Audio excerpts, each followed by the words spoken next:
Today, I have a rare combination for you, and that is a medical doctor who uses both traditional, conventional practices and holistic practices to treat rheumatoid arthritis. And if you know me, this is a topic that's near and dear to my heart because this was what changed my life. It's what turned me from being an engineer into being a health coach because of my own diagnosis with rheumatoid arthritis.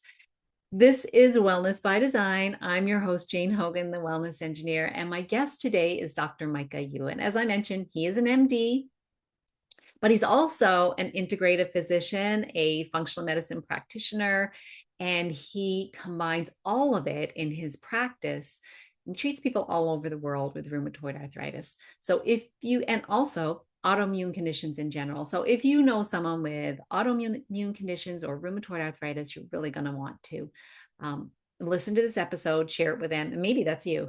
So you'll want to listen to this episode and share it with them. All right, let's get started. I'll see you inside.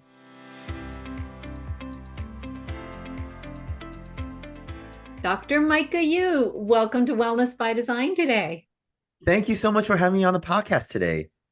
Well, you and I met a few months ago, a good few months ago, and it was like right away we knew we had this thing in common in rheumatoid arthritis. And first, I met your lovely wife; she's wonderful as well. And we knew we had to make this podcast happen, and finally, it's happening. So I'm really happy that you're here today because I don't think I've only had a couple of MDs who are treating rheumatoid arthritis holistically. I think it's really unusual. In my case, I never found that when I was going through this. So I'd love to hear why you switched. Like, why did you stop from treating RA the conventional way to going to treating RA holistically? Yeah, Jane, that's a great question, one that I get asked a lot. And it all started back when I was in high school. So I was diagnosed with gout in high school, a very painful arthritic condition. And I suffered for many, many years afterwards as well. I remember a couple, maybe 5 years after my initial gout diagnosis. At that time, I didn't know anything about diet or anything like that. And um, I was still eating very poorly. I was eating a standard American diet after my gout diagnosis. But then there was one point in time when I was living in San Francisco that my disease really transformed to something else. Because previously to me being living in San Francisco, I would flare, but it would be gout flares. But in San Francisco, there was a 2 week period where I had fevers, I had joint pains that made me bedridden. I would have to hop to the bathroom. I actually had to quit. I was in school at that time. I had to quit one or two of my classes. I think it was my physics class because couldn't go to school. And I was too stubborn to go to the hospital also. So my arthritis really transformed to something else at the time. I would say that was a turning point. And because gout usually attacks like one joint or two joint, Yeah. not like multiple joints at a time, doesn't give you like multiple days of fevers either. So I I ended up with something else that happened that I didn't couldn't explain. I ended up going on gout medications more at that time because my father prior prescribed me the gout medic. He was a family medicine physician. So I got better over that period. However, the pattern of the joint pain really persisted. At least the fact that it started attacking multiple joints. During medical school, I started getting pain in my TMJs, my ankles, my elbows, my feet, all the joints you can name, except my back. And so I went to different rheumatologists. I was living in Chicago at the time during medical school. They couldn't really give me a diagnosis. They said you have gout, we know that, but we don't know what else you have. Your all your antibodies are negative, your inflammation markers are positive. So I went on, even though I was in medical school, I learned about diseases. I couldn't figure myself out either, especially when your rheumatologist can't figure it out. It's harder for yourself to figure it out. And it was hard because during medical school, you study all the time, but you don't learn anything about nutrition either. So I was eating food that a typical student would be eating, just to um, eat the food and then go study right away. So it wasn't very healthy like lean pockets, processed food, all that stuff, whatever had calories that would keep me going. So it was a very frustrating time because I would sometimes just stay home and miss classes. Luckily, there was virtual classes at that time, but I couldn't go to school some because of so much pain. I would flare, I would be swollen, I wouldn't be able to eat because my TMJs would be hurting. So I would fast, I would eat yogurt, whatever was soft to get by. And I would have to be a recluse in a way because my classmates would get together their party after a test, but I couldn't really join that because I didn't want to sleep late. So it was hard. And then I went to residency in California. And at that More time, stress, I bet. more stress, more flares. I would have to limp during my rotations as a doctor. During flares, I would flare at least once a month at that time. And I finally saw the rheumatologist there at my residency at Loma Linda University. They did an ultrasound in me, and then they took fluid out of my joint. They ended up diagnosing me with spondyloarthritis, which is a brother or a sister of rheumatoid arthritis. It's an autoimmune arthritis. And I ended up getting diagnosed pseudo gout as well, which can happen from long-term inflammation. So I finally got my diagnosis. I'm getting three diagnoses: pseudo gout, gout, and spondyloarthritis. And I was offered methotrexate, all these different medications. Being a great patient and stubborn doctor, I didn't take those medications. I refused them. Wow. I didn't want to go on meds. I felt like maybe food has something to do with this, but I couldn't recognize the pattern. I finally went on a whole food plant-based diet in 2018. I went to remission within 2 to 3 months. And my inflammatory marker C-reactive protein went negative for the first time after like 10 years of being positive. So that's what got me into the holistic journey and me digging into what else can I do for my patients that's natural. So I went to the University of Arizona Andrew Wow program to get trained in integrated medicine. So I'm board certified in integrated medicine, rheumatology, internal medicine. I got my certification in functional medicine and lifestyle medicine as well after doing all this, after getting diagnosed. Put it all together. So you Yeah. became a rheumatologist and you were your number one patient. Yeah. I became a rheumatologist because of my existing diagnoses. Before I went to well, I didn't even know rheumatology existed until I got to medical school. Mm, So wow. it was then that okay, I can become a rheumatologist now. I can treat myself. Yeah. And you, in your rheumatology training, you didn't learn anything about diet or how that might help. No, I actually no. I had to give grand rounds. So grand rounds are essentially like a give a talk to a bunch of doctors that the whole hospital attends. So I give a talk on diet, and this was of the first of its kind. I was a trainee at the time. I was a fellow. Hmm. So I hadn't heard this before. No. What has diet got to Exactly. do with joint pain? That's what I thought when I first, I was really lucky that I had a conventional doctor who said sometimes foods can cause joint pain. I thought that was crazy. I didn't, Hmm. I could hardly believe it, but I was desperate. So I just went ahead and did what she said, which was gluten and dairy and also sugar. So, and I had pretty quick results too.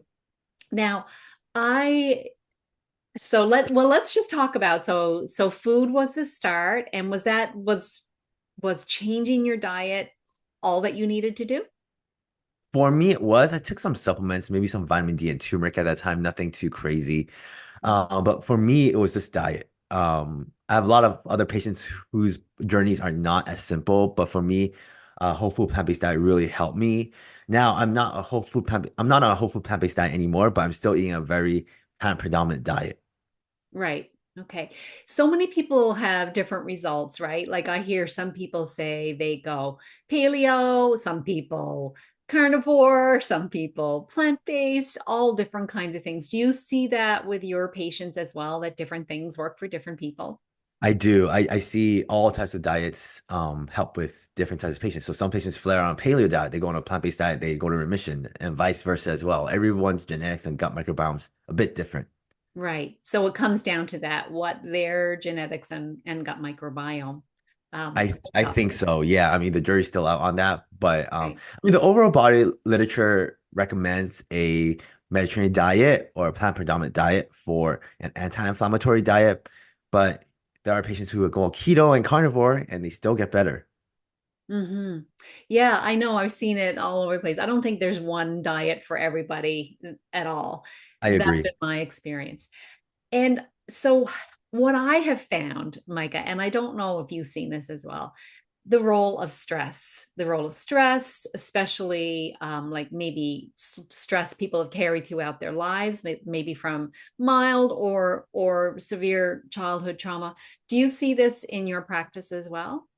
I do. A lot of people do have some type of childhood trauma or average childhood event, but not everyone. I Yeah. don't think I did. And some of my patients don't either. But there are some patients who have some emotional trauma, physical trauma as a child, and it can impact their high. They become a higher risk for autoimmune disease in the future. Yeah. Some patients have trauma as an adult. That can be another risk factor as well. Parents divorcing can be a stressor also. So it's a little bit different for every single patient. Hmm. And do you see, because this was the case for me, and I'm thinking like hearing about you in medical school, and I've read a lot of books and hearing a lot of doctors say that in medical school is when it's high stress, and that's when a lot of their symptoms developed. So do you see that there's often like a stressful triggering event that Mhm. actually then turns on the pain like quickly? Yeah, for some people, I always tell patients it's not usually just one event that causes the autoimmune disease. It's usually a series of events that happen throughout a person's life. And usually that last event was the last thing that ticked off your immune system. And they just says, I've had it. You're gonna have RA, lupus, or whatever you manifest with. Um, so it could be a car accident, it could Hmm. be a divorce, it could be a death in the family, or having a very stressful event like remodeling a home, for example. That could have triggered someone's autoimmune disease. Hmm. That was the case for me. My mother died suddenly, but then I also had the year of dealing with, the house and the contents and my siblings and all of that, and then not sleeping and yeah. Hmm. And so do you see, I mean, I kind of think of autoimmunity as a spectrum that we can kind of slide up and slide down. Do you see it that way as well? I do. Some patients, they're more severe on presentation. Other patients, they're very mild and they always stay mild. Some patients, they're very mild in the beginning and they rapidly progress as well. So everyone's a little bit different. For example, for rheumatoid arthritis, I've seen patients within 3 years, they have holes in their bones. Other patients, they're 10 years into the diagnosis and their joints are looking brand new on X-rays. So there's every patient comes with a little different flavor. Hmm. Yeah. And so what happens when a patient comes into you and they're presenting and then, eventually they get the diagnosis of rheumatoid arthritis? Where do you begin with them? Yeah, so I do what a regular rheumatologist does. At least in the first part where I get kind of their history, see what their other medical diagnoses are, what meds they've been on, supplements, and then I really dig into their lifestyle. So diet, sleep, stress, trauma, and exercise.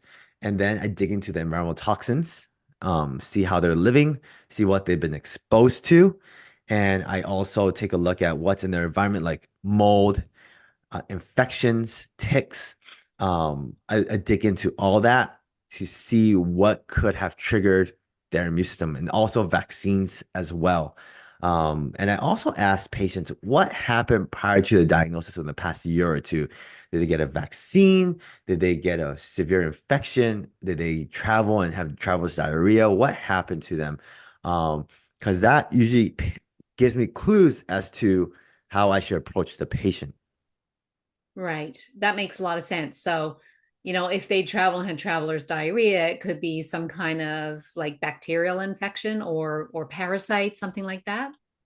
Exactly. And then after I gather the history, I then offer solutions for the patients. I get labs first, and then I ask them, do you want to go on meds or do you want to go to herbs and supplements? And of course, I give them my anti-inflammatory diet protocol, and then they'll usually choose both of them if they're in severe pain. But sometimes my patients just don't want any medication, so I usually help them guide them through the supplements and herbal and alternative medicine pathway. Hmm. So it's interesting. Do you? I wonder sometimes, like because when I saw my rheumatologist here, and he was fabulous, um, he and I told him I was using diet, and this was, of course, back in 2016, so it was a while ago.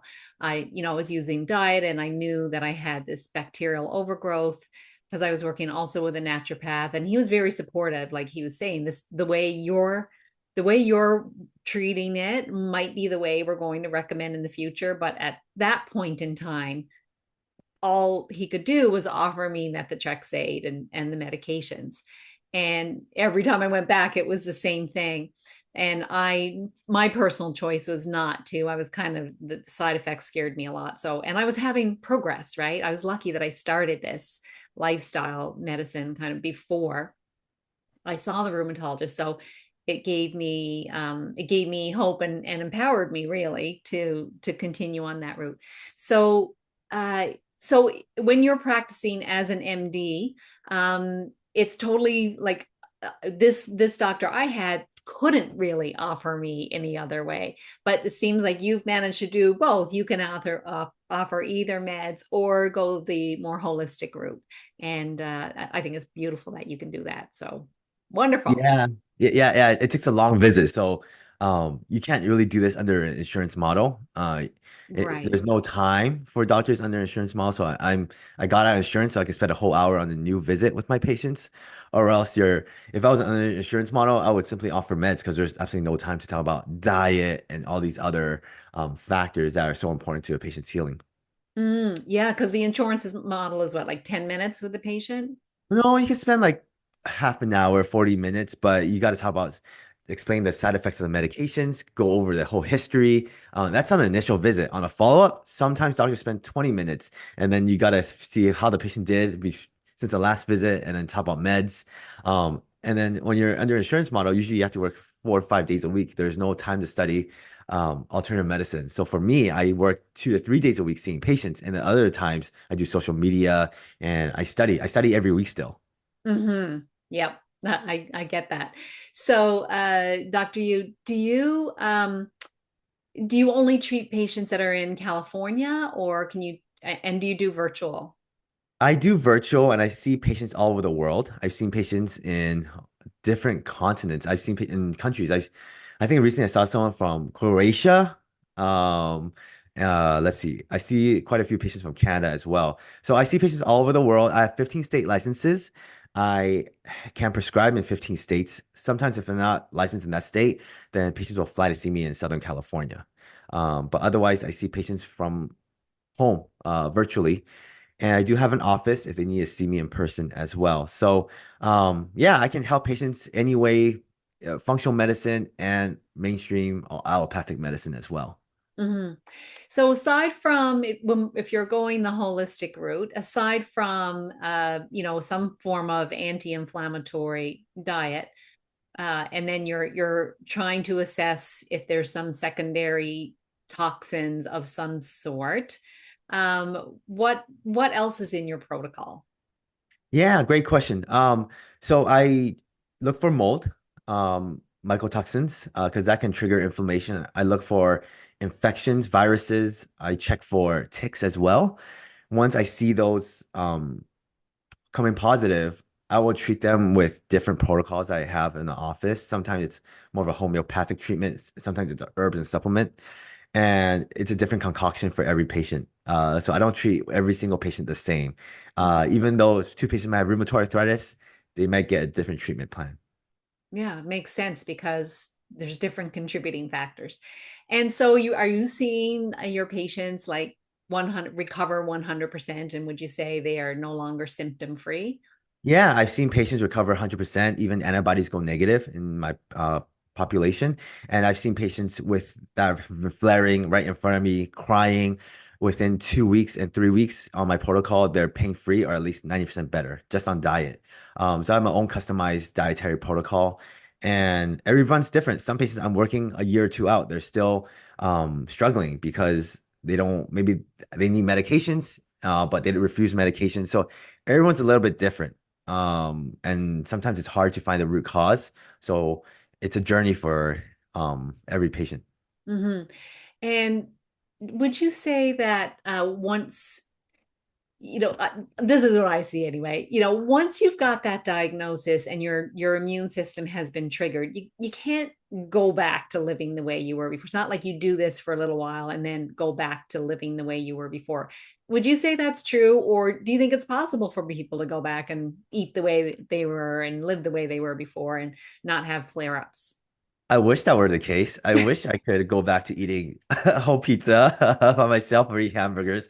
But yeah, I would say that they have to adapt to the new lifestyle if they get better through their lifestyle. So you're probably not going to be able to go clubbing or at 3 a.m. in the morning like you did in your early 20s, but you can certainly live a normal life and a happy and thriving life. Hmm. And also, what something that I've seen a lot, and have you read the book by Gabor Mate, When the Body Says No? I've heard of it, but I haven't read it. Okay. In there, I mean, because I'm always researching rheumatoid arthritis, in there, he mentioned a study that I think was done back maybe in the 50s or 60s, specifically on people with rheumatoid diseases, that they had this it's almost like a hyper independence, sort of, that they as children felt that kind of the other no one people weren't there for them, so they had to, and they couldn't expect anyone to be there for them, and so they would be so almost like hyper independent. Have you seen that as a common trait in patients you work with? Sorry, can you repeat that one more time? Being hyper independent.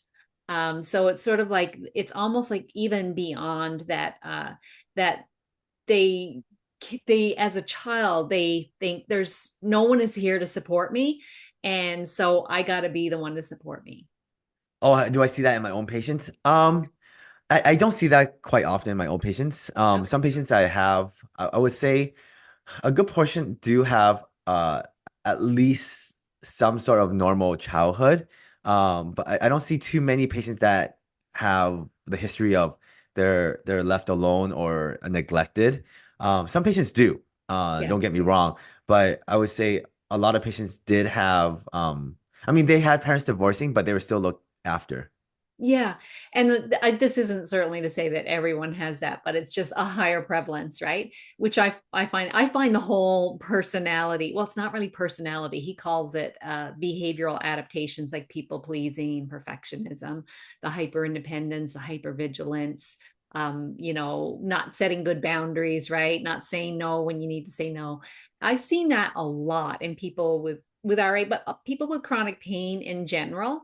And so I'm just wondering, as like a practitioner, do you see that as well? Or is it not something you're paying attention to? With the so your question is so what can you repeat your question one more time for me? It's these personality behavioral adaptations Mm-hmm. of being people pleasers, perfectionists. Oh, okay. Yeah. Um, yeah, I would say some of my patients are people pleasers. Some are very independent as well, and they're entrepreneurial and they're not people pleasers. So I would say everyone's a little bit different on the personality map regarding RA and autoimmune diseases. Hmm. Okay. All right. So I don't see one type of personality fit into autoimmune diseases. I wish it were that simple, but I haven't seen it in my own population. Yeah, yeah. Now I see it a lot with people with chronic pain when I do these presentations, and I put up this slide and I ask people, and I see in the comments people saying I have all of those. And the another thing people can have is almost the opposite. They almost like freeze, so they're not emotionally connected at all, right? And that's a form of protection. So it's kind of like all protection of the nervous system on some level, and then the body, of course, does Hmm. its thing that in response to that. Okay, so this has been really interesting, Micah. Is there anything we haven't talked about yet that you want to make sure the audience hears? Yeah, I just want to let the audience know that you can get better. I've seen it in my own patients. I've seen patients go to remission. It's definitely not easy, and the formula for every patient is different. Some patients they need functional medicine. Some patients they need acupuncture, Eastern medicine. So everyone's different, but I would say don't give up because if I can get better, then you can certainly get better as well. Hmm. Do you use acupuncture in your clinic? I don't in my clinic, but I do refer out to an acupuncturist. Right, right. But yeah, so there's so many different modalities out there, right? And it might, what's the thing that's going to work for someone? It just depends so much on their situation. I think beliefs play a lot into it as well. If you think something is going to work, it's probably got a better chance of working, right? We know about that placebo effect as well. Mhm. So I'm sure your patients, Doctor, you must be so happy to find someone that's treating this holistically so that they've got some other alternatives, because that's not what I was given when I went to see rheumatologists. So I love that you're doing that kind of work. Um, Yeah. so what I always ask this question, I guess, because this show is about living intentionally, being on purpose. Um, so it like living by design rather than by default. What would you say is one baby step someone could take today if they are experiencing pain that's going to begin to initiate healing in their body? Yeah, I would say there's two parts to this. One is going on an anti-inflammatory diet if you haven't already. That's the first step. And if you are on an anti-inflammatory diet, maybe you could try different ones. But if you've gone through the whole diet route already, you might want to examine your emotional and mental state. Sometimes stress, trauma can affect that more than diet alone. So I would tackle those two factors first. Okay.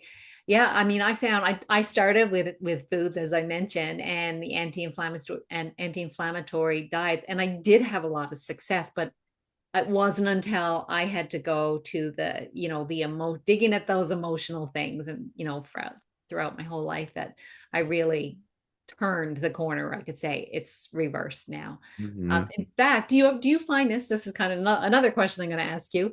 Do you find what I found in my experience, and also I think it's become common as more and more people are doing anti-inflammatory diets, that they almost develop a fear of food? Do you see that? Oh Orthorexia? yeah, definitely. Yeah. Yeah, definitely. I see patients who are super restrictive eating programs out there, dietary programs for autoimmune diseases, and it's very unhealthy sometimes. Some patients are severely underweight, and that can even cause more inflammation, more leaky gut issues. So I do see patients who are even scared of food, are it's not healthy. So I would say you can go on an anti-inflammatory diet, but be very careful not to develop an eating disorder because there's no food that is very evil. Food is just food. There is food that's it's less healthy, but like for example, having a piece of cookie sometimes, if you're used to eating cookies and you suddenly cut it out completely cold turkey and your body is really you're fundamentally struggling to fight it, then sometimes just having that one cookie once every 3 months isn't going to be the end of the world. Right? Sometimes that developing eating disorder can be even, or like really stressing over that cookie can produce more adverse effects because you're so stressed about the situation. So just Exactly. Yeah. ease into it and don't be too hard on yourself. That's what I tell my patients. Yeah. I love that. I love that. Okay, so where is the best place for people to learn more about your work and get in touch with you if they want to? Yeah, if you want to see me in my clinic, I'm at drlifestyle.org. That's drlifestyle.org. I'm on social media as well under the handle My Autoimmune MD on YouTube, TikTok, Facebook, Instagram. And also you can find me at myautoimmunemd.com. And I don't know when this podcast will be released, but I am having a virtual RA summit in an autoimmune summit in May. That's gonna be virtual and it's gonna be free. Okay. Well, we'll get the links if we can get them in time. We will put them there, and so lots of places for people to find you. And we'll have the links in the description or in wherever below this people can find it. So Yeah, thank you.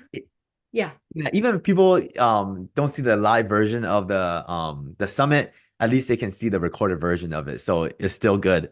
Yeah, wonderful. I'm so glad that you're doing that because we really need to give people hope. And I love that you're doing that, giving people hope that there is a chance for them to live a normal life again, because when you get in pain, that severe pain that you know and I know, you start to doubt. And so we're just letting everyone know you can heal that body. You can have a normal life again. So thank you so much for the work that you're doing, Dr. Yu.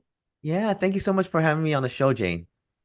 Well, yeah, thanks for being here. And thanks to everyone watching and listening. And if you know someone who's got rheumatoid arthritis or another autoimmune condition, share this with them. You could be changing their life for a much better life. So thanks again for joining us. We'll see you again soon.